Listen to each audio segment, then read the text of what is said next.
네, LG 커넥트 2021 트렌드 세미나 시작하도록 하겠습니다. 트렌드 세미나 강연으로는 한국 마이크로소프트 고광범 부사장님께서 디지털 트랜스포메이션 시대 마이크로소프트를 통해서 본 기업 문화의 변화란 주제로 진행해 주시겠습니다. 부사장님을 무대 위로 모시겠습니다.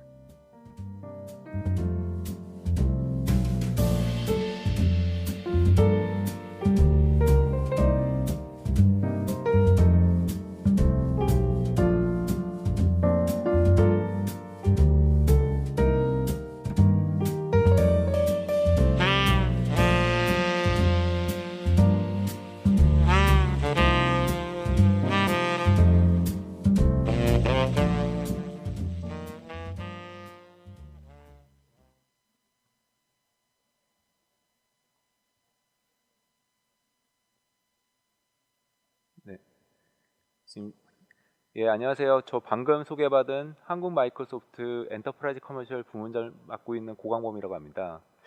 오늘 제가 준비한 거는 저희 마이크로소프트, 제가 일하고 있는 마이크로소프트에서 어떻게 디지털 트랜스포메이션을 잘 준비를 해가지고 과거에 좀 공룡 같았던 기업이 구글이나 아니면은 아마존과 같은 새로 생긴 테크 기업들과 경쟁할 수 있게끔 경쟁력을 갖추게 됐는지에 대해서 잠깐 설명을 드리는 세션을 갖도록 하겠습니다.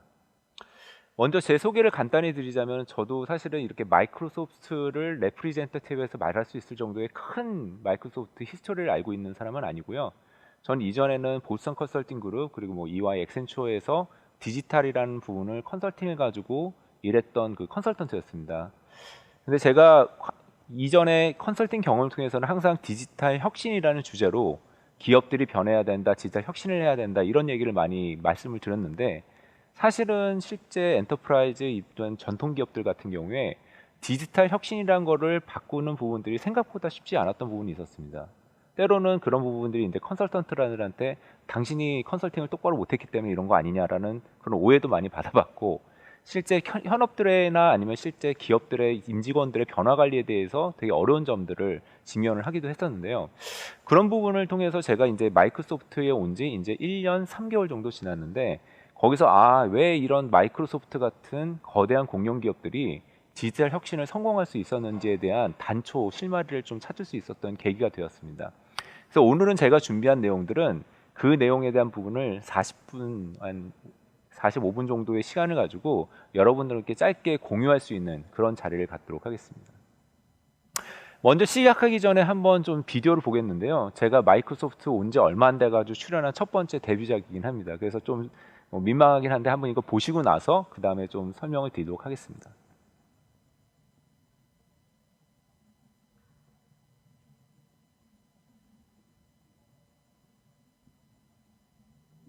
일하는 방식에 큰 변화를 가져왔습니다.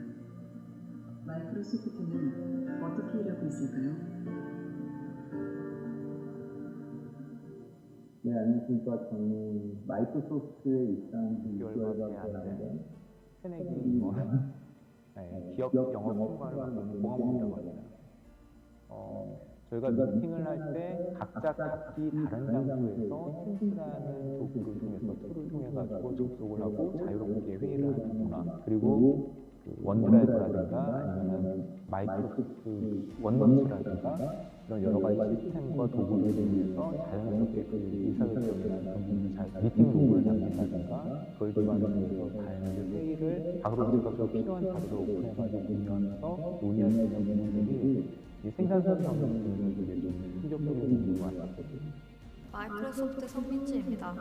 코로나 전후를 비교하자면 사실 크게 달라진 건 없는 것 같아요. 굳이 다른 점이라면 오프라인에서 일어나는 행사나 미팅들이 온라인 회의인 팀즈에서 열린다는 점입니다.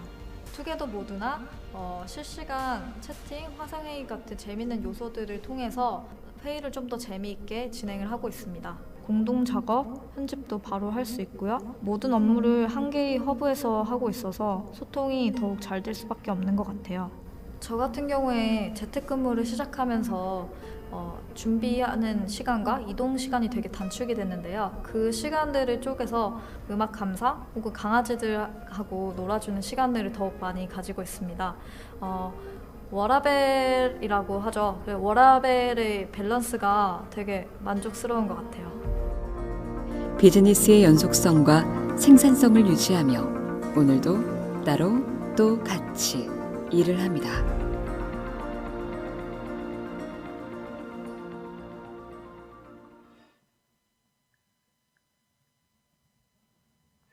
지금 보셨던 거는 작년에 제가 7월 달에 입사를 했는데 7월 달에 입사를 하고 나서 얼마 안 돼가지고 찍었던 비디오 동영상이긴 합니다. 그래서 아까 시점이 6개월 지나고 나서 제가 찍은 거라고 말씀드렸는데 제가 저 때보다는 좀 보시기 모르겠는데 저 사진을 보고 너무 충격을 먹어가지고 살을 좀 빼긴 그것도 기억이 있긴 한데요. 일단 저희 마이크로소프트의 팀스라는 도구에 대한 홍보 관련된 그 마케팅 비디오 클립이긴 하지만 사실 저기서 말씀드렸던 게 그냥 마이크로소프트에 제가 재직해가지고 한 게 아니라 제가 일반적으로 기업에 했었을 때 미팅이라고 하면은 항상 모든 사람들이 회의실에 모아놓고 사장님이 오시기 전엔 시작하지 않고 했었던 그런 티피컬한 어떤 일반 기업의 기업 문화에서 마이크로소프트 와서는 저희 필요한 사람들이 회의를 하다가 자기가 필요한 다른 미팅이 있으면은 양해를 구하고 나갈 수도 있고 그 미팅 결과 같은 부분들이 실시간으로 그 마이크로소프트의 이제 원노트라는 거에다가 그 자동적으로 저장을 해서 혹시 미팅에 참석하지 못하신 분들이나 필요한 부분이 있을 때 즉각적으로 이메일을 뒤져보는 게 아니라 원노트에 클릭해가지고 확인할 수 있는 부분들이 제가 일반 기업에서 경험하지 못했던 쪽의 충격적인 부분이어서 그런 걸 좀 설명했던 그런 기업들이고요. 사실 마이크로소프트에 대한 내용에 대해서 아시는 분들도 있고 모르시는 분들도 있겠지만 간단히 좀 설명하면서 마이크로소프트가 과거에 잘 나갔던 기업에서 조금 힘든 그 모바일 시대가 오면서 힘든 과정을 겪었다가 다시 한번 어떻게 보면 치는 그 IT 강자로 다시 부활하게 되는지에 대한 히스토리를 저희 내부적으로 진행했던 디지털 트랜스포메이션 전의를 이용해서 좀 설명을 드리도록 하겠습니다. 지금 보시는 슬라이드 보시면요. 마이크로소프트가 처음 창립한 연도가 1975년도입니다. 이제 47년 된 기업인데요. 물론 LG에 비하면은 되게 좀 업력이 좀 짧은 기업이긴 하지만 이 당시만 하더라도 저희 마이크로소프트의 그 젊은 창업자인 빌 게이츠 사진을 지금 보이고 있는데 그 빌 게이츠의 비전은 되게 소박했습니다. 모든 미국 내 가정 가구당 PC를 한 대씩 공급을 하자라는 소박한 비전으로 시작한 컴퓨터 소프트웨어 회사였습니다. 지금 마이크로소프트에 보면요, 지금 143빌리언 매출을 이제 일으키고 있는 전 세계 120국가에서 사업을 하고 있는 14만 명이 일하고 있는 거대한 기업으로 성장을 했고요. 지금 미국에서 주식 관심 있으신 분들은 아시겠지만 주가를 가지고 먹는 요새는 많은 기업 가치를 많이 설명을 하잖아요. 마이크로소프트 같은 경우는 이제 애플 다음으로 시가총액 글로벌 2위 기업이긴 합니다. 어제 이 자료를 준비하냐고 제가 잠깐 주식 시총을 보다 보니까 마이크로소프트 주가가 2,170조더라고요. 그래서 보시면 아주 우리나라에 있는 모든 기업들을 다 합해도 마이크로소프트의 한 기업 하나의 주가하고 좀 시가총액하고 맞먹는 그런 규모라고 보시면 될 것 같습니다. 근데 제가 마이크로소프트로 이직을 하면서 전에는 보스턴 컨설팅, 뭐 엑센처 이런 기업들은 어르신들이 잘 몰랐던 것 같아요. 근데 제가 마이크로소프트로 이직하면서 제일 좋은 부분 중에 하나는 설명하지 않아도 제가 어느 회사에 일하는지는 다 아는 거는 장점이 있는 것 같습니다. 아무래도 저희 빌 게이츠 회장님, 전임 회장님이 가졌던 모든 그 가가호호의 노트북이나 PC는 다 한 대씩 가지고 있고 그러다 보면 그 노트북을 혹은 PC를 스위치 온할 때 제일 처음 떠오르는 그 로고 중에 하나가 윈도우 로고이기 때문에 그리고 오피스는 많은 분들이 다 쓰고 있기 때문에 마이크로소프트라는 회사는 대부분의 분들이 아는 거는 저한테는 좀 큰 강점으로 다가오고 있는 것 같고요. 그래서 굳이 설명하지 않아도 마이크로소프트 회사는 다 알고 있다는 인지도 측면에서는 좋은 것 같습니다. 근데 마이크로소프트에 대해서 최근에 이제 저희 어르신들이나 저희 아버님이나 어머님 세대만 하더라도 마이크로소프트 하면은 가장 먼저 떠오르는 건 오피스, 윈도우 이러한 제품인데 사실 지금 마이크로소프트의 시총을 뒷받침하고 있고 월가의 많은 그 주주들이 혹은 애널리스트들이 좀 각광받게 보고 있는 부분 중에 하나는 저희 마이크로소프트의 어떤 비즈니스 포트폴리오라고 보시면 될 것 같습니다. 저기 지금 화면에 보시는 마이크로소프트는 애저라고 하는 클라우드를 공급하고 있는 클라우드 서비스 프로바이더 중에 하나고요. 그리고 엑스박스 같은 콘솔 게임, 그리고 마인크래프트 같은 게임에 대한 제작, 그리고 코타나라고 저기 보여드리는 AI 엔진들까지 되게 다양한 어떤 기술력을 갖고 있는 회사라고 보시면 될 것 같습니다. 마이크로소프트 아까 제가 초창기에 말씀드렸듯이 1975년도에 47년 된 업력을 가진 회사라고 말씀을 드렸는데 그 기간 동안에 사실은 마이크로소프트가 항상 잘 나갔냐? 제가 모두에 말씀드리면 그렇지는 않았습니다. 잘 나갔었던 데도 있고 보시면은 사실은 2004년도만 하더라도 지금 시총 1위인 애플과 비교해서 마이크로소프트가 한 4배 이상 정도 더 많은 레비뉴를 창출하고 있는 그런 회사였음에도 불구하고 저희가 마이크로소프트가 스마트폰이라는 거를 이제 모바일 시대, PC 시대에서 모바일 시대로 전환하면서부터 여기에 대한 대응을 제대로 하지 못해가지고 엄청난 월가의 위기라든가 아니면 주변의 걱정을 많이 산 부분이 있었습니다. 그래서 사실 마이크로소프트가 이 스마트폰이 도래를 하면서 모바일 시대에 전환을 되면서 마이크로소프트에서는 암흑기의 과정을 거친 부분들이 있고 그 이후에 많은 언론들이라든가 주변에서나 아니면은 월가의 많은 전문가들, 주식 전문가들이 이제 마이크로소프트 끝난 거 아니냐. 이제 거의 이제 PC 세대가 이제 종말하고 저물고 모바일 시대로 전환하면서 마이크로소프트에는 미래가 없다. 이런 기사들이 엄청나게 나오기 시작을 하면서 마이크로소프트의 주가가 거의 이제 곤두박질 치기 시작하는 그런 시대로 가게 됩니다. 그래서 제가 마이크로소프트 이직을 하면서 사람들이 제일 지금 현재의 마이크로소프트를 보고는 아 되게 주식으로 돈도 많이 벌으셨을 것 같고 주식도 많이 받으셨을 것 같고 그런 얘기를 많이 하시는데 사실 저는 주가가 어느 정도 오른 다음에 좀 이직을 했고요. 저희 마이크로소프트에 계신 분들 보면 오랫동안 그 근속하신 분들 꽤 있으신데 이분들 같은 경우 되게 주식이 많으실 것 같은데 의외로 또 보면은 이런 암흑기를 거치면서 못 견디고 투매를 하신 분들이 있어가지고 그렇게 또 주식을 많이 가지신 분들이 있지는 않은 것 같더라고요. 그럼 그 당시에 마이크로소프트가 그 지적당했던 가장 큰 문제점은 뭐냐라는 부분이 사실은 조직 문화였습니다. 지금 이거를 아시는 분들도 있고 아마 처음 보시는 부분도 있을 것 같은데 이 그림이 예전에 SNS에서 테크 기업들의 조직 문화를 일러스트레이티브가 한 장으로 정리한 그 SNS 사진을 제가 캡처를 한 건데요. 몇 가지 뭐 샘플만 들어보시면은 여기 아마존 같은 경우는 지금 아마존의 그 지금은 앤디 제시로 바뀌었지만 전에 제프 베조스의 1인 이하의 그냥 워터폴 방식으로 쫙 이렇게 일괄적으로 진행되고 있는 그런 제왕적인 권위적인 그런 조직 문화를 가지고 있는 게 아마존이라고 얘기를 했었고 여기 구글의 사진을 보면은 구글 같은 경우에는 탑이 3개가 있습니다. 그래서 그 당시 지금은 피트 슌자이라고 이제 바뀌긴 했지만 이전에 C레벨을 하고 있었던 창업자인 세르게이 브린, 레리 페이지 그리고 에릭 스미트 이 3명이 사실 삼수체제로 그 기업을 운영하고 있었던 기업의 이미지를 나타냈던 구글에 있는 그림이고요. 그리고 사실 애플 같은 경우는 좀 아마존하고는 좀 다른데 이전에 좀 스티브 잡스가 사실은 이 CEO로서도 되게 훌륭하신 부분이었는데 이분의 거의 종교적인 어떤 신념이라든가 가치를 기반으로 해가지고 애플이 성장을 하는 그런 그림에 대한 이미지를 형성화된 일러스트레이티브입니다. 보시면 마이크로소프트가 무슨 문화였냐면은 그 당시만 하더라도 서로 총질하는 문화예요. 그러니까 내부적인 경쟁이 엄청 심한 그런 사일로인 회사였던 거죠. 그래서 제가 마이크로소프트 간다고 하니까 이전에 마이크로소프트를 경험했던 분들이 저한테 얘기를 했었던 거는 마이크로소프트가 왜 마이크로소프트인 줄 알아?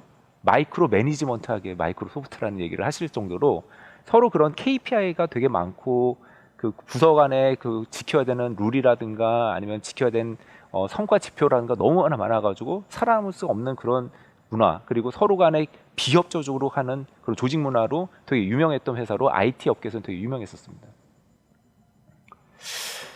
47년간 역사를 중에서 CEO가 지금 저희 CEO 사티아 나델라 회장이라는 분이 2014년도에 취임을 하셨거든요. 3번째 CEO셨어요. 그 전에 창업자인 빌 게이츠 그리고 공동 창업자인 스티브 발머 그 이후에 3번째 위기의 어떤 구원투수로 등판하신 분이 이 사티아 나델라 회장님이셨는데 사실 이분이 취임했었을 때 미국 내에서도 되게 의외라고 많이 얘기를 하셨습니다. 왜냐하면은 여기 미국의 문화를 우리나라 문화하고 좀 다르죠. 기업 문화가. 미국 같은 경우는 보면은 이런 위기가 있었을 때 항상 답을 외부에서 찾습니다. 외부 경영자 출신들을 초빙을 하는 경우가 많은데 마이크로소프트가 지금 되게 위기고 스티브 발머가 헛발질을 많이 해가지고 지금 뭐 모바일 시대를 제대로 준비를 못하고 기억하실지 모르지만 저희가 노키아 폰 인수했다가 8조 인수했다가 말아먹었죠. 스카이프 9조 인수했다가 말아먹었죠. 그러니까 정말 이게 지금 큰일 났는데 거기에서 또 마이크로소프트 출신을 또 CEO로 앉혀? 근데 그 이전에 사티아 나델라 회장님은 은둔형으로 전에 미디어라든가 월가나 이런 인더스트리에서 전혀 노출이 안 됐던 이런 엔지니어 백그라운드를 가지신 분이었죠. 그래서 이런 부분이 처음에 오셨을 때 되게 저희 마이크로소프트뿐만 아니라 외부적으로도 이분이 잘할 수 있을까? 정말 이런 회의적인 시각이 되게 많았던 것도 사실입니다. 근데 지금 현재 결과로 보면 그 그 CEO를 잘 선정을 해서 이분이 성공적으로 마이크로소프트를 트랜스포메이션 한 결과가 지금은 되게 성과가 좋은 걸로 결국은 증명이 되긴 했지만 2014년도 당시만 하더라도 이분에 대해서 좀 되게 다우트풀한 어떤 의견을 가졌던 게 사실이고요. 마이크로소프트 미션을 보면은 저뿐만 아니라 아마 전 세계 대부분의 마이크로소프트 임직원이라고 하면은 마이크로소프트의 미션에 대해서 다 아마 귀에 뇌리가 막혀도 이를 알고 있을 텐데 저희 미션 되게 심플합니다. 그러니까 지구상의 모든 개인과 조직이 더 많은 것을 성취하도록 돕는 기술 회사라는 것을 저희는 표방을 하고 있습니다. 그래서 이분이 오시면서 사티아 회장님이 오시면서 크게 두 가지를 지향을 하신 부분이 있는데 첫 번째는 클라우드 퍼스트.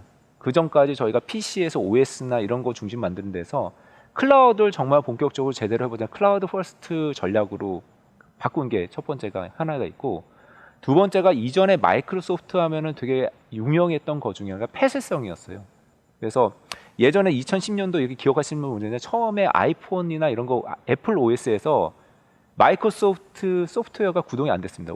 윈도우 워드라든가 파워포인트 거를 애플 OS, 애플 아이폰을 가진 분은 볼 수가 없었어요. 근데 안드로이드 폰에서도 마이크로소프트 파워포인트나 엑셀 같은 거 보이게끔 만들고 워드 같은 거 보이게끔 만들고 iOS에서도 그렇게 할 수 있고 어떤 다른 플랫폼에서도 마이크로소프트 제품을 호환하게 하고 개방성을 가지고 할 수 있게끔 기업 정책이 바뀐 것도 이 사티아 회장님이 취임하시고 나서 바뀐 부분 큰 변화 중에 하나입니다. 폐쇄적인 자기가 기술력이 있다고 거의 독점 기업이라고 폐쇄적으로 나를 따라와 내 밑에 다 이제 꿇어 이런 마이크로소프트의 그 문화에서 다양한 기술을 포용하고 개방성 있는 정책으로 바뀌어 나가는 첫 번째 스텝을 CEO가 바꾸면서 시작한 부분이 있습니다. 그래서 지금 마이크로소프트의 성공을 보면은 몇 가지 키워드를 생각을 하실 거예요. 오피스 윈도우 팔던 회사에서 클라우드 회사로 변환한 거. 전에는 CD 구워가지고 마이크로소프트 오피스나 윈도우를 판매를 했던데 이거를 구독 모델로 바꿔가지고 매 그 서브스크립션 베이스 모델을 바꾼 거에 대한 비즈니스에 대한 포트폴리오의 변화라든가 비즈니스 전략의 변화를 그래 마이크로소프트가 이러니까 성공을 했지라고 대다수의 많은 기업들이 분석을 합니다. 근데 제가 마이크로소프트에서 입사를 하고 나니까 물론 그게 되게 성공적인 변화의 단초가 되긴 했어요. 그게 없었으면은 지금 마이크로소프트의 이 주가를 받치지 못했겠죠. 하지만 더 마이크로소프트가 사실 저희가 보기에 더 놀라운 것 중에 하나는 이 47년 기업들의 그 레가시 기업들에 있는 부분들의 사람에 대한 마음과 조직의 변화를 이끌어냈다는 게 저는 오히려 더 큰 점수를 주고 싶습니다. 사실 아마존이나 구글 같은 경우에는 업력이 짧은 회사고 새로 비즈니스를 하면서 필요한 분들을 외부로 리크루팅을 하면서 사세를 확장하던 반면에 마이크로소프트에서 인사를 할 때 되게 재밌는 것 중에 하나는 뭐냐면은 예를 들어서 저 같은 경우도 새로 외부에서 경쟁해서 오긴 했지만 항상 어떤 새로운 포지션이 있을 때 내부 인력과 외부 인력을 같이 두고서 항상 비교를 합니다. 그래서 좀 더 항상 더 나은 선택을 하려고 하는 인사적인 부분에서 되게 재밌는 부분이 있고 기존에 있는 임직원들이 그 지속적인 본인이 변화를 할 수 있도록 러닝 플랫폼이라든가 교육 컨텐츠라든가 여러 가지 필요한 지원에 대한 부분을 충분히 지원을 해주는 회사라는 게 마이크로소프트 와서 제가 되게 신선하게 받아들였던 부분 중에 하나입니다. 그러면서 아까 보셨던 총질하는 문화를 바꾸기 위해서 원 마이크로소프트, 우리 마이크로소프트에 대한 부분에 그로스 마인드셋을 가져야 된다라는 HR적인 원칙이나 그 문화에 대한 그런 움직임을 정말 세뇌하듯이 가리키는 부분들이 되게 놀라운 부분인 것 같아요. 그래서 지금 보시고 있는 슬라이드에 좌측에 있는 비즈니스에 대한 스트래티지 변화뿐만 아니라 컬처에 대한 변화에 대한 부분들을 엄청나게 신경을 쓰고 사티아 회장님이 취임하면서 장장 9개월간의 장장 TF를 통해 가지고 마이크로소프트가 이렇게 변해야 돼라는 부분에 대한 엄청난 트랜스포메이션을 시작을 합니다. 그래서 아까 잠깐 서두에 말씀드렸지만 비즈니스 트랜스포메이션에 대한 부분들을 저희가 첫 번째 잡은 거는 우리가 놓쳤던 실기했던 PC 기반에 대해서 이제 모바일로 넘어가면서부터 아니라 더 큰 시장, 클라우드로 넘어가는 시장, 그다음에 엣지 컴퓨팅이나 인텔리전스 클라우드로 넘어가는 시장에 더 큰 시장을 인브레이스할 수 있는 부분에 기술 기업으로 변화를 계속해서 드라이브하고 있는 부분들이 마이크로소프트가 지금 주가를 계속 떠받치고 있는 부분들의 가장 큰 원동력이라고 저는 생각을 하고 있고요. 그거에 대한 저희 포커스를 지금 클라우드하고 AI를 중심으로 저희가 방점을 삼고 있습니다. 그래서 뭐 마이크로소프트가 클라우드 기업이라는데 AI도 잘해라는 얘기를 저도 가끔 종종 듣긴 하는데 사실은 AI란 그런 용어로해서 가장 먼저 리서치를 한 회사가 마이크로소프트고요. 그래서 이 관련해 가지고 마이크로소프트도 엄청나게 투자를 해서 이 부분에 대해서 이 새로운 성장에 대한 모멘텀을 좀 잡고 있는 부분들이 있습니다. 그래서 마이크로소프트가 정의하는 디지털 트랜스포메이션 같은 경우에는 고객 관계를 대응하는 부분 그리고 직원에 대해 좀 더 인파워를 주고서 잘 할 수 있는 협업에 대한 부분들을 저희 팀스라든가 마이크로소프트 M365라는 솔루션을 통해서 좀 공급하는 부분들도 있고 그리고 마이크로소프트가 가진 기술을 통해서 고객들이 제품형 수신을 할 수 있겠고 내부적인 운영 효율성을 할 수 있는 운영 최적화에 대한 모델까지 전부 다 지원하는 기술적인 부분을 제공하는 부분들이 마이크로소프트가 정의하는 디지털 트랜스포메이션에서 고객한테 제공하는 가치라고 보시면 될 것 같습니다. 그래서 마이크로소프트가 이런 거를 좀 지원을 하기 위해서 아까 말씀드렸듯이 그 CD로 만들어서 깔았던 윈도우나 오피스 같은 경우도 저희가 구독 형태의 모델로 바꿔서 한 부분들이라든가 저희가 SQL 서버라는 온프렘 서버를 만들던 기업에서 클라우드 기반으로 기업 모델을 바꾸는 부분들, 비즈니스 모델을 바꾸는 부분들에 대해서 저희가 기업 성격을 좀 전환했던 부분이 되게 좀 하나의 좀 의미 있는 변화였던 것 같고요. 그 세 번째로 있는 인터널 오퍼레이션에 대한 부분들을 좀 제가 말씀드리고 싶습니다. 이거는 사실은 저같이 마이크로소프트에 일하는 사람만 느낄 수 있는 부분이고 외부에 계신 분들은 모르시는 분들이 있을 텐데 제가 마이크로소프트 입사하면서 되게 놀랬던 것 중에 하나가 많은 기업들이 당연하게 가지고 있던 필요한 부분들이 다 웬만하면은 페이퍼리스 셀프 서비스로 진행돼야 되는 부분들이 되게 좀 불편한 부분이고 되게 좀 생소했던 부분이긴 합니다. 소위 얘기했던 어떤 재직 증명서라든가 여러 가지 그런 발급하는 것도 다 저희가 SKH라는 데 문의를 해가지고 필요한 서비스를 받아야 되는 부분들이 있고요. 심지어 제 출입증까지도 제가 스스로 만들어가지고 신청을 해가지고 받아야 됩니다. 제가 임원임에도 불구하고 이런 부분들에 대한 부분들이 모든 부분들이 디지털라이제이션, 오퍼레이션 운영이 되고 있습니다. 심지어 아까 제가 말씀드렸을 때 AI 관련해서도 마이크로소프트가 되게 대단하다고 저희가 내부적으로 생각하는 게 보통 기업들 같은 경우에 저 같은 영업 조직에 있는 사람들은 한 해 그 타겟을 받게 되는데 분기별 타겟, 반기별 타겟 이 타겟을 그 저희 CFO가 주는 게 아닙니다. 저희 AI 엔진이 줍니다. 너가 이만큼 할 수 있을 거야. 내가 과거에 보니까 그거를 통해 가지고 타겟을 주고 그 타겟에 대한 달성률, 액큐러시가 95% 이상을 보여주고 있습니다. 참고로 저희 CFO가 에이미 후드라는 여성분이신데 이 에이미 후드가 밑에서 실제 사람이 올라가지고 내년에 마이크로소프트가 만들 수 있는 매출 목표와 AI가 만든 매출 목표를 가지고 항상 비교를 한다고 합니다. 근데 그거 관련해서 최종적으로 선택을 하는 거는 AI가 만든 숫자를 선택을 하거든요. 그만큼 저희 AI에 대한 그 확도를 가지고서 저희가 이제 매출 목표라든가 내부 오퍼레이션도 다 AI 기반으로 좀 돌아가고 있는 부분들이 있습니다. 그리고 그만큼 돈을 벌어가지고 마이크로소프트가 어디다 투자하냐? 저희는 시대 데이터 센터를 짓는데 엄청난 돈을 투자를 하고 있습니다. 전 세계 63개 리전에 140개 이상의 데이터 센터를 구축을 하고 있고 그 데이터 센터를 짓는 데 있어서 마이크로소프트 원칙 중에 하나가 이 임대해서 쓰는 게 아니라 저희가 직접 지어요. 그리고 그 직접 짓는 것 중 점점 진행을 하면서 거기에 대한 그 데이터 센터 오퍼레이션 기술에 대한 부분들도 최근 들어서는 저희가 2025년까지 데이터 센터를 공급할 때 필요한 그 전기를 다 친환경 에너지, 뭐 태양열, 조력, 뭐 풍력 이런 걸로 공급하겠다는 미션을 가지고 엄청나게 많은 연구들을 진행을 하고 있습니다. 그래서 그런 부분들에서 데이터 센터 짓느냐고 돈이 없다라고 얘기를 하는 부분이 저희 CFO가 항상 매번 그 애니얼 먼슬리 콜에서 얘기를 하는 부분이긴 합니다. 그 비즈니스는 이렇게 잘 성공적으로 트랜스포메이션해서 됐는데, 그러면 아까 제가 강조드렸던 마이크로소프트는 어떻게 컬처 트랜스포메이션을 진행을 했냐라는 부분에 대해서 좀 더 오늘 제가 설명을 드리도록 하겠습니다. 지금 이 할아버지, 이 교수님이 누구시냐면은 피터 드러커라고 미국의 경영학의 아버지라고 부르시는 분인데, 이분이 이런 얘기를 했죠. 되게 영어를 한국어로 해석하자면 좀 이상하게 한데, 문화는 아침 식사로 전략을 먹는다. 제가 이렇게 쓰긴 했지만 이게 무슨 의미입니까? 라고 다시 한번 설명을 드리자면은, 그만큼 문화라는 것과 그렇게 전략에서 가장 보면은 되게 어려운 부분이다. 그러니까 전략을 세우는 거는 상대적으로 되게 쉽고, 문화를 바꾸는 건 그만큼 어렵다. 거의 문화라는 거는 전략에서 이제 거의 아침 식사거리밖에 안 된다. 뭐 이 정도의 얘기를 말씀을 드리면 될 것 같고요.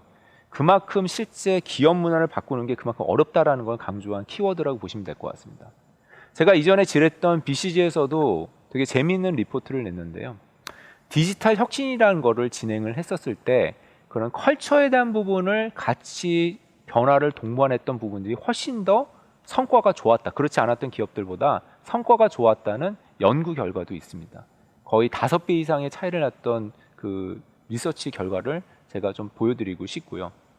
그래서 저희 회장님이 9개월 동안 취임하고 9개월 동안 거의 문화 대혁명 수준의 컬처 트랜스포메이션을 엄청 강조를 하고 TF를 하면서 얘기를 했었는데, 그러면서 저희가 총재라는 문화에서 첫 번째 내세운 키워드가 뭐냐면 그로스 마인드셋입니다.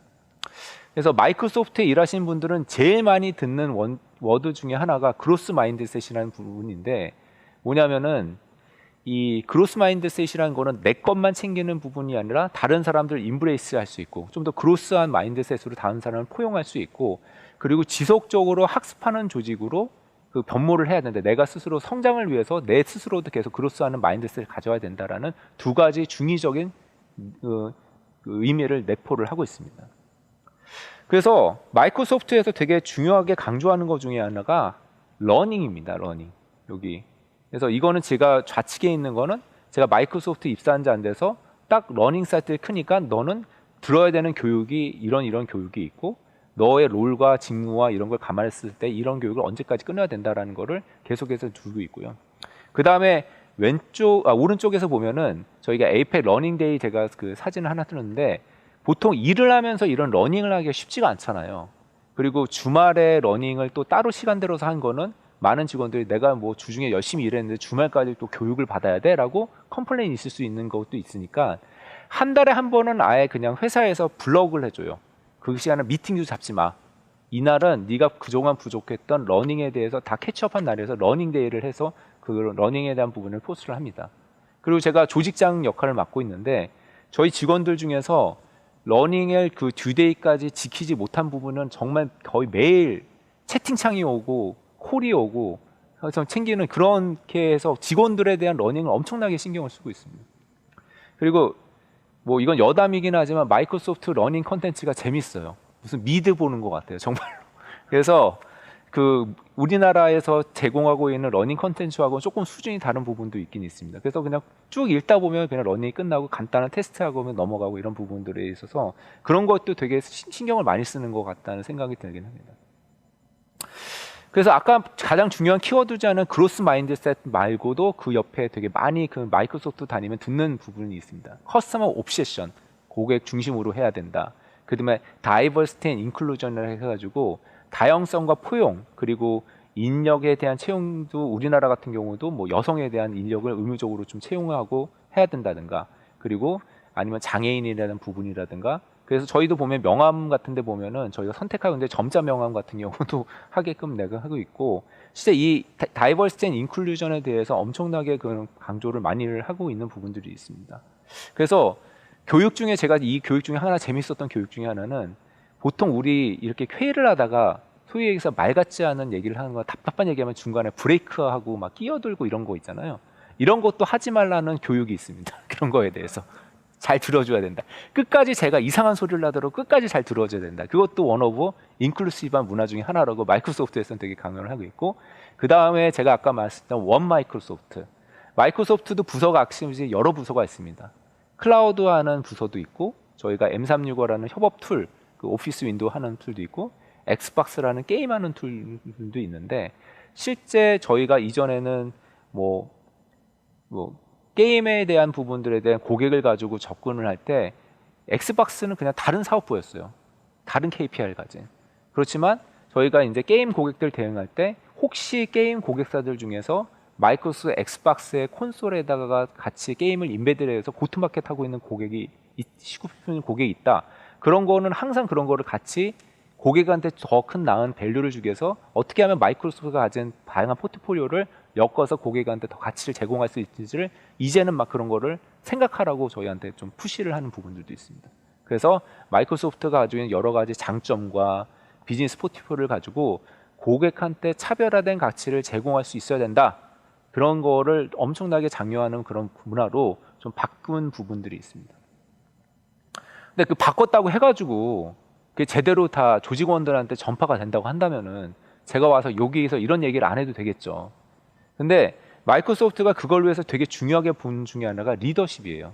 뭐냐면은 저희도 보면은 저 밑에 이제 실제 뭐 팀장님들도 있고 실제 인디비주얼 컨트리뷰터라고 해가지고 실제 영업하시는 세일즈 분들도 있고 있는데 그런 분들에서의 저희가 원 레벨 M1 해서 레벨 1 매니저, 레벨 2 매니저, 레벨 3 매니저 이런 식으로 저희도 조직의 하이어라키를 가지고 있는데 적어도 피플 매니저, M1 이상의 매니저가 된다고 한다면 리더십 포지션에 이미 들어온 거고 그럼 당신이 리더로서 마이크로소프트의 리더로서는 크게 세 가지에 대해서 리더십 원칙을 좀 알고 있어야 된다는 걸 강조를 합니다.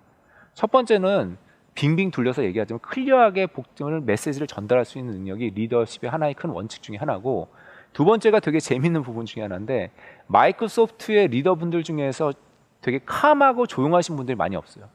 끊임없는 걔는 에너지, 저 사람 정말 기빨리는 것 같다라는 느낌이 들 정도의 에너지가 넘치신 분들이 되게 많은데 그런 에너지를 되게 강조를 합니다. 조직에 대한 변화라든가 이런 걸 읽기 위한 리더로서 에너지를 강조하는 부분들을 되게 좀 강조를 하고 있고 세 번째로는 조직의 성공을 견인하기 위해서 골 오리엔티드된 모습을 가지는 부분에 대해서 실제 리더십이 가져야 될 하나의 미덕이라고 생각을 하고 있고 아까 그게 그로스 마인드셋하고 연결이 돼가지고 내 것만 보고 그게 아니라 좀 더 큰 뷰에서 같이 원 마이크로소프트 관점에서 조직의 성공을 견인할 수 있는 그런 다양한 그 사고를 가지신 분들이 당신은 마이크로소프트의 리더로 자격이 있다라고 생각하고 그 다음에 넥스트 레벨의 리더십 포지션에도 기회가 열려 있는 부분들이 있습니다.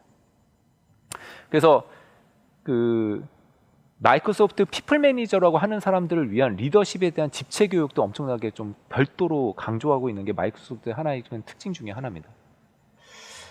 그래서 이런 거를 제가 얘기했던 입사한 지 1년 4개월밖에 안 된 사람이 무슨 마이크로소프트 20년 다닌 사람처럼 이렇게 얘기하는 것도 계속해서 어떻게 보면 세뇌 교육을 받고 마이크로소프트의 문화에 대해서 계속해서 그 공부를 하고 하는 부분들에 대한 결과물이라고 제 스스로가 반증을 할 수 있을 것 같고요.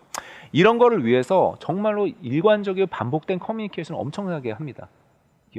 그래서 아마 LG 같은 경우도 뭐 여러 가지 그런 그 회장님이라든가 경영자의 메시지를 잘 전달하기 위해서 다양한 방법을 고민을 하겠지만 저희 회장님 같은 경우에는 책도 쓰셨어요. 히트 리프레시라고. 내가 마이크로소프트 CEO가 되기 전에 마이크로소프트 이렇게 바꿔야 되고 고민했고 이렇게 성공을 바꾸는 과정에 대해서 책을 직접 쓰셨는지 제가 눈으로 확인하지 못했지만 책을 쓰셨습니다. 근데 이분이 직접 쓰신 것 같다라고 제가 감히 말씀할 수 있는 거는 저기 이 가운데 있는 건 저희가 한글판으로 지금 히트 리프레시가 나오신 거고 왼쪽 편이 이제 영문본으로 나오는 건데 저희 마이크로소프트 임원분들한테는 오른편에 있는 걸 줘요. 저게 뭐냐면은 저기가 자기가 생각했던 거에서 자기가 실제로 필기체로 썼던 겁니다. 이건 이런 의도에서 썼던 거다. 그래서 제가 보기에는 대피는 아닌 것 같다. 본인이 정말로 생각하고 있는 거를 쓴 것 같다라는 하나의 좀 단초를 제가 보여드리기 위해서 좀 넣은 슬라이드고요. 그래서 마이크로소프트 사티아 회장님이 2014년도 정확히 10월에 취임을 하셨는데 취임을 하고 나서 저희도 계속해서 디지털 트랜스포메이션을 진행 중입니다. 이게 디지털 트랜스포메이션, LG에서는 DX라고 하더라고요. 그거는 하나의 여정이라고 생각을 하고 저희 마이크로소프트도 그 여정에서 계속해서 경제개발 5개년 계획 예전에 박정희 대통령 시대 때 했던 1차, 2차, 3차 경제개발 5개년 계획을 했던 것처럼 저희도 매번 디지털 트랜스포메이션은 저희가 운동하듯이 PT 받듯이 계속해서 지금 진행하고 있는 온고잉 액티비티고요. 그거를 진행을 하다 보니까 지금 벌써 2014년부터 시작을 해가지고 지금 거의 10년, 7, 8년 정도 됐는데 그러면서 몇 가지 마이크로소프트에서도 핵심적인 교훈들을 얻어낸 부분이 있어요. 첫 번째는 이 14만 명의 인력들이 이 디지털 트랜스포메이션이라는 거에 대해 동참하기 위해서 문화적인 어떤 공감대를 하는 노력이라든가 리더를 통한 어떤 집체 교육이라든가 그런 강한 마인드셋을 가져가는 부분들도 엄청나게 노력을 하긴 했지만 실질적으로 눈에 보이는 성과를 만드는 게 중요하다. 그게 작더라도. 그래서 사티아 회장님이 오셔서 구독 형태로 바꾸고 PC에 있는 윈도우 개발하는 인력을 다 빼가지고 클라우드에 넣고 했었을 때 처음에 얼마나 반발이 많았겠습니까? 캐시카우를 이렇게 인력을 줄여가지고 좀 더 한다는 것. 근데 어쨌든 거기에서 괄목할 만한 성과가 나오니까 리더의 방향성에 대해서 동참하는 인력들이 늘어나고 이걸 더 푸시하는 그런 문화로 바뀌게 된 부분도 분명히 있었다고 사티아 회장님 말씀을 주셨고, 그리고 저희 마이크로소프트가 팀스라든가 이런 협업 툴을 만드는 회사라서 그런 거이기도 하지만 저희가 정말로 저희가 만든 툴이나 이 솔루션을 정말로 회사 임직원들의 트랜스포메이션을 위한 기본 도구로서 정말 잘 활용을 하고 있습니다. 그건 뒤에서 좀 더 설명을 드리겠고요. 그리고 지속적으로 고객이나 아니면 저희 내부 직원들이 하는 얘기들을 항상 경청을 하고 그래서 이거를 반영하려는 노력을 끊임없이 하고 있습니다. 저희가 이전에 마이크로소프트에 익숙한 고객분들하고 제가 지금 와서 마이크로소프트가 전과 사티아 회장님의 비포 애프터가 가장 많이 달라진 부분의 하나를 이 부분을 말씀을 드리고 있는데, 예전에 마이크로소프트는 내가 최고고 내가 최고의 기술을 가지고 있으니까 니네가 나라서 써 라는 입장을 견지를 했다고 한다면은 최근 마이크로소프트에서는 고객에 대해서 열려있고 고객이 한 얘기에 대해서 들어주고 어느 순간 되면 그 고객의 피드백이 반영이 돼가지고 제품에 릴리즈되는 그런 게 되게 속도가 빨라졌다는 얘기를 이전에 마이크로소프트하고 비즈니스는 많은 기업 고객들이 저한테 얘기하는 거를 견주어 보면은 이런 부분들에 대한 교훈들을 실제 실행하고 있는 회사가 아닌가 싶기도 합니다. 그리고 인사적인 부분에 대해서 문화적인 부분들도 있지만 제가 하나 오늘 좀 강조드리고 싶은 부분들은 비단 마이크로소프트 부분뿐만이 아니라 구글이나 페이스북이나 넷플릭스나 뭐 같은 많은 실리콘 기업의 테크 기업들이 하는 퍼포먼스 디벨롭먼트라는 부분으로 성과 체계를 전하는 부분도 있습니다. 그러니까 저희 같은 마이크로소프트 같은 경우에는 1년에 3번 커넥트라는 걸 해요. 커넥트라는 거는 뭐냐면 저희 바로 밑에 있는 직원분들하고 당신이 좀 부족한 부분, 좀 더 개발을 했으면 하는 부분, 그런 거를 정리를 한 다음에 그대로 그거를 달성하기 위해서 당신이 3개월 뒤에 4개월 뒤에 어떤 업무를 했는지 어떤 일들을 했는지에 대한 부분을 매니저하고 체크를 합니다. 그걸 체크를 한다고 해가지고 그분이 개인적으로 올해 당신이 숫자를 10억을 하기로 했으니까 3개월 뒤에도 10억을 했는지 내가 볼 거야 라는 거는 퍼포먼스 매니지먼트고요. 이 퍼포먼스 디벨롭이라는 거는 지금 당신이 저 같은 경우에 지금 고광범이라는 사람이 마이크로소프트 새로 들어왔는데 전에는 애저나 클라우드에 대한 경험이 없으니까 애저 자격증을 한번 따는 게 어때? 그러면 그거를 3개월 뒤에 당신이 땄는지 한번 지켜볼게. 나가 오늘 목표로 하는 게 글로벌에 누구 있는 사람하고 좀 멘토링을 해가지고 지속적으로 내가 부족한 부분을 캐치업하고 있는데 그런 부분이 됐는지 안 됐는지 확인을 해보니까 철저하게 개인의 역량이나 이런 부분들에서 부족한 부분이나 더 나아가는 부분들을 항상 그 매니저가 코칭하는 그런 성과 평가라고 보시면 돼요. 성과라고 얘기하기는 좀 그렇죠. 개인의 발전을 체크하는 과정에 대한 부분들을 저희는 1년에 3번 커넥트라는 걸 진행을 하고 있습니다. 그래서 마이크로소프트 같은 경우에 이 CEO가 이런 여러 가지 비전이라든가 그런 걸 가지고서 소통을 하는 부분들을 저희 사티아 회장님도 저희가 링크드인을 인수했잖아요. 마이크로소프트가. 잘 모르시는 고객한테는 링크드인이나 뭘 자꾸 올리세요. 대중과의 소통을 위해서는. 그럼 저희 직원들한테 소통을 할 때 야머라는 걸 올려가지고 타운홀 미팅 같은 걸 합니다. 그리고 저희가 임원진에 계신 분들, 핵심 임원진을 하고 하는 분들은 우리 카카오 단톡방처럼 팀스의 채팅방을 열어가지고 수시로 자기가 얘기하거나 생각하는 부분을 공유를 하고 최고 경영진 몇몇 분들한테는 공식적으로 이메일도 얘기를 하고 하는 부분들에 대해서 되게 다양한 툴을 통해서 내가 커뮤니케이션 해야 되는 대상에 따라 가지고 가장 리치아웃하기 적합한 툴을 가지고 소통을 지속적으로 하고 있는 부분들이 있습니다. 그래서 이렇게 팀스 같은 경우는 저희가 만든 솔루션이지만 되게 다양하게 좀 잘 쓰고 있는 부분들이 있어서 아까 제가 말씀을 드렸었던 거고, 이게 야머라는 툴을 통해서는 저희가 회장님이 출연해서 이제 멀티 대중들에 대해서 저희가 브로드캐스팅 같이 이제 그 먼슬리 Q&A 미팅이라든가 회사의 방향이라든가 이런 걸 직원들한테 공유를 하고, 여기서 올라오는 질문들 같은 경우도 채팅창으로 해가지고 대응할 수 있는 형태로 해가지고 지속적인 직원과의 소통을 좀 진행을 하고 있습니다. 그리고 잘 모르시는 분들한테는 링크드인을 통해 가지고 저희 마이크로소프트가 최근 하고 있는 무브먼트라든가 움직임이라든가 뭐 이런 부분들에 대해서 외부의 소통 플랫폼은 링크드인을 통해서 쓰고 있고요. 근데 최근 들어서 저희 마이크로소프트 M365 쓰시는 고객분들은 아직까지는 좀 보진 못했는데, 저희 같은 경우는 마이크로소프트 솔루션을 직접 쓰는 어떻게 보면 파일럿 같은 존재들이니까 저희 아침에 출근하면은 비바라는 데서 좀 옵니다. 너 보니까 하루에 일주일에 너무 미팅이 많은 것 같아. 포커스 타임 필요한 것 같아. 체크할 이메일 타임이 필요한 것 같아. 라는 거를 분석을 해가지고 받아주고, 너 보니까 누구랑 최근에 커뮤니케이션을 많이 한 것 같아. 너랑 콜라보레이션 많이 한 사람들 리스트에 대한 부분들이 좀 나오는 부분들이 있거든요. 그래서 이런 부분들을 가지고 데이터 기반으로 어떻게 저희가 소통을 해야 되고, 누군가 이런 걸 위해서 일반 고객들 같은 경우에 중국의 뭐 테크 기업들 같은 경우는 이런 거에 대한 기술을 통해 가지고 향후에 조직 개편까지 반영하는 경우가 있습니다. 무슨 얘기냐면은 나랑 빈번하게 커뮤니케이션 타 부서 사람이 있으면 아예 조직을 합쳐버려 가지고 같이 얘기를 하라는 거죠. 예를 들어서 그런 식으로 해서 이런 데이터 기반의 워크플레이스 혁신이라든가 생산성 도모에 대한 부분들을 많이 고민을 하고 있고요. 더 나아가서 지금 제가 보니까 LG 사이언스 파크도 요새 만드는 디지털 기업들처럼 되게 오픈형 개방형 공간에서 협업을 할 수 있는 문화로 많이 가고 있는데, 저희 마이크로소프트 같은 경우에 2014년도부터 이런 사무 공간에 대한 리노베이션을 진행을 했습니다. 그래서 지금 저희가 오셔서도 어떻게 되면 7, 8년 됐는데도 좀 공간이 후지지 않는 그런 공간을 가지고 있는데, 그거에 더 나아가서 저희도 이번에 공간 리노베이션을 또 하거든요. 그래서 그런 부분에 대해서 어떤 부분들이 2.0으로 좀 더 새로운 포인트가 더 되어야 될지는 저희가 공간에 대한 TF는 제가 아직 참여하지 않아 가지고 실제 인게이지 나가서 어떤 부분에 대해서 디지털 시대에 더 그 공간이 변모가 돼야 되지는 다음번 기회가 있으면 좀 공유 드릴 수 있는 세션을 가도록 하겠습니다. 잠깐 앞에 좀 주시겠어요? 예. 그 앞장에서 좀 옮겨 주시면은 슬라이드 한 장만 또 앞쪽으로 옮겨 주시면은, 제가 사실은 마이크로소프트 일하면서 마이크로소프트에서 제일 이전에 입사하기 전에 제일 많이 썼던 툴은 사실 파워포인트하고 엑셀이었습니다. 근데 마이크로소프트 와서 가장 놀라운 것 중에는 엑셀과 파워포인트는 거의 쓰지 않아요. 제일 많이 쓰는 거는 원노트, 팀스, 그리고 원드라이브, 이 세 가지를 가장 많이 쓰는 것 같고, 마이크로소프트가 갖고 있는 시스템에서의 데이터를 가지고서 얘기를 합니다. 그러니까 마이크로소프트에 일하면 파워포인트나 문서 작업이 되게 많을 것 같은데 의외로 문서 작업이 별로 없고, 항상 커뮤니케이션 할 때 시스템에 있는 숫자를 끊어놓고서 그거 가지고 얘기를 하는 거 부분이 되게 자연스럽습니다. 그래서 그런 부분에서 어떤 시공간에 대한 그거를 극복을 하고 이 하는 부분들이 이 마이크로소프트에서 어느 정도 생산성을 좀 더 담보할 수 있는 부분이지 않나라는 생각이 들거든요.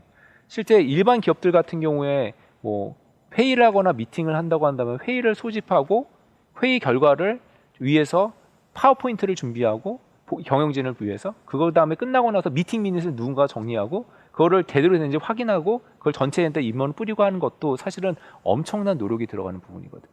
그러니까 그런 거를 좀 없애서 생산성에 대한 그 생산성을 극대화하는 부분들에 포커스를 하고 업무에 진짜 필요한 업무에 집중하라라고 하는 게 마이크로소프트가 최근에 드라이브하고 있는 그 업무 혁신에 대한 부분이기도 합니다.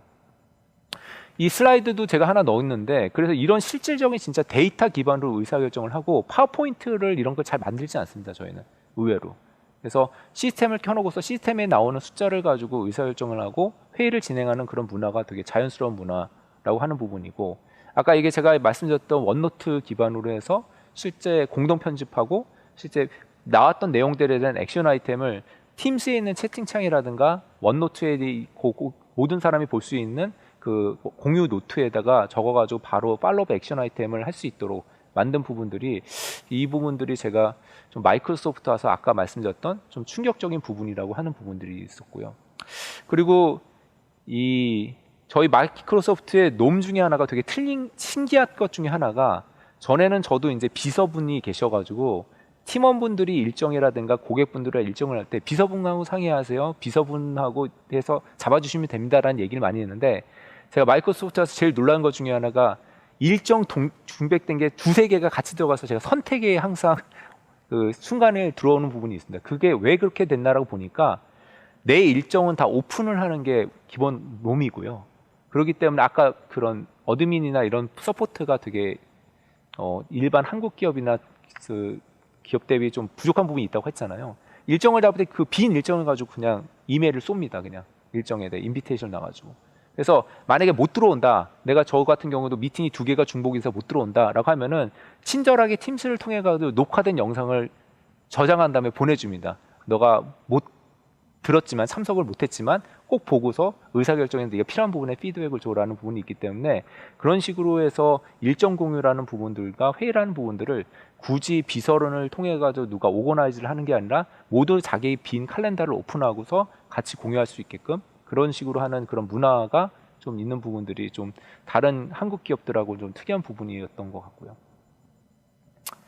그래서 이러한 변화 결과 마이크로소프트가 이제 혁신적인 트랜스포메이션을 성공적으로 해가지고 아까 말씀드렸듯이 어제 기준으로 애플 다음에 시총 2위 기업으로 성장을 했었습니다. 그래서 지금 보면은 예전에 마이크로소프트가 47년 된 역사를 가진 회사라고 제가 말씀을 드렸는데, 97년에도 2007년에도 2019년도에도 2019년도는 한때 저희가 시총 1위였어가지고 그때 좀 넣어놓은 부분이 있고, 그때도 시총 탑5에는 여전히 마이크로소프트는 있었습니다. 물론 이 중간중간의 과정에서 제가 말씀드렸듯이 힘든 부분도 있었긴 했었습니다만, 저희가 보면 마이크로소프트가 제가 와서 느낀 부분의 가장 큰 경쟁력 중에 하나는 스스로 변하려고 하는 그 의지와 그거를 위한 정말 노력을 회사에서 지원을 해주고 있고, 만약에 거길 따라오지 못하는 임직원이 있다고 한다면 그걸 과감히 또 변화하려고 노력을 하고 있고, 그런 부분들이 이 현재 마이크로소프트가 이 지속 경영 가능하게 탑5의 미국의 이 시총 5위 이내의 기업을 항상 넘나드는 그런 기업으로 유지하고 있지 않나 생각을 하고 있습니다. 그래서 그 결과 이제 뭐 지금 마이크로소프트 관련해서는 뭐 서학개미 분들은 아니라 월가에 계신 분들도 가장 안전한 주식으로 배당도 많이 주고 이런 주식으로 칭송을 하고 있고, 사티아 나델라 회장님 같은 경우에 그 선택에서 마이크로소프트가 제일 잘한 선택 중에 하나라고 좀 얘기를 하고 있는 부분이 있습니다. 그래서 마지막으로 제가 좀 말씀드리겠는데, 제가 마이크로소프트 와서 느끼고 전에 디지털이라는 부분에서 컨설팅하면서 디지털 트랜스포메이션이라는 부분이 최신 기술과 훌륭한 기술을 잘 쓰면은 되는 그런 걸로 제가 착각했던 부분들도 있었던 것 같습니다. 근데 마이크로소프트 와서 보니까 기술은 기술일 뿐이고요. 더 중요한 거는 그거를 받아들이는 사람과 그 의지와 의식의 변화와 그리고 이 컬처에 대한 트랜스포메이션이 전제가 돼야지 디지털 트랜스포메이션은 성공할 수 있었다라는 거를 제가 배웠던 것 같습니다. 그래서 그 디지털 트랜스포메이션 기술도 물론 중요합니다. 되게 중요한 부분이긴 한데, 더 중요한 거는 사람과 일하는 방식의 변화가 되게 중요하다는 거를 마지막으로 말씀을 드리고 싶고요. 혹시 질문이 있으면 시간이 좀 짧긴 하지만 질문을 추가적으로 받도록 하겠습니다. 감사합니다. 네, 좋은 말씀 고맙습니다. 제가 질문을 한 가지 드리도록 하겠습니다. 디지털 트랜스포메이션 내용을 살펴보면요, 디지털에 익숙한 세대가 바로 이 MZ 세대들이잖아요. AI와 클라우드 기술이 발달하면서 MZ 세대들한테는 이것이 굉장히 자연스러운 기술 발전 현상으로 생각을 하고 있는데요. 그럼에도 불구하고 디지털 트랜스포메이션을 강조하는 이유는 어떤 건지 궁금합니다. 저는 그렇게 말씀드리고 싶은데, 그 MZ 세대가 편입이 되면서 디지털 트랜스포메이션이 더 중요해졌다고 생각을 하거든요. 그 이유 중에 하나는 이 세대들이 사실은 저라고 하면 저는 이제 X세대에 편입되고 있는 사람인데, 하고는 좀 여러 가지 좀 많은 부분도 있어요. 특히 뭐 일하시는 분들이 있어서 이분들이 생각하는 좋아하는 회사라는 부분들도 다르고 실제 일하는 방식들도 조금 다른 부분이 있는 것 같습니다. 그래서 사실은 이분들이 경제 활동 편입인 거 되고 소비에 대한 주체가 되면서 이분들을 맞춤형으로 뭔가 상품이나 서비스를 기획하는 것도 중요하지만 이분들이 실제 기업에서 일할 때 이분들의 눈높이에 맞게끔 일하게 하는 부분들도 되게 더 중요하다고 생각하거든요. 오늘 제가 여기다 보니까 게러타운으로 해가지고 메타버스 형식으로 이렇게 하는 부분들도 사실은 제가 보면 감히 좀 예상을 하자면 그런 MZ 세대의 취향을 저격하기 위한 하나의 거라고 생각이 드는 부분들도 있고요. 그리고 이분들 같은 경우에 사실은 전통적인 저희 세대만 하더라도 기업에 좀 오래 있고 좀 불편한 점이 있어도 그래도 조직에 충성해서 좀 커리어를 좀 가져가고 싶은 그런 로열티나 이런 부분이 있는데 이 MZ 세대 같은 경우에 내가 돈을 많이 주는 것도 중요하지만 내 업무에 대해서 이 일이라는 부분이 가치가 없거나 별로 재미가 없거나 내 커리어에 별로 도움이 되지 한다고 한다면은 이제는 평생 직장이라는 게 없고 쉽게 바꿀 수 있는 부분들이 있기 때문에 이제는 이분들을 잘 유지하고 리텐션하고 이분의 역량을 잘 발휘하기 위해서 이분의 눈높이에 맞는 기술과 문화에 대한 부분이라든가 이 제도적인 부분이 다 갖춰줘야지 실제 이분들 잘 활용해서 기업들도 성과가 날 수 있다고 생각합니다. 네, MZ 세대들이 어쩌면 조금 까다로울 수도 있는데 MZ 세대들을 위해서 눈높이를 맞추고 뭐 문화나 제도까지도 변화를 하려고 노력 중이다라는 답변이 인상적인 것 같습니다. 네. 좋은 말씀 고맙습니다. 네, 감사합니다.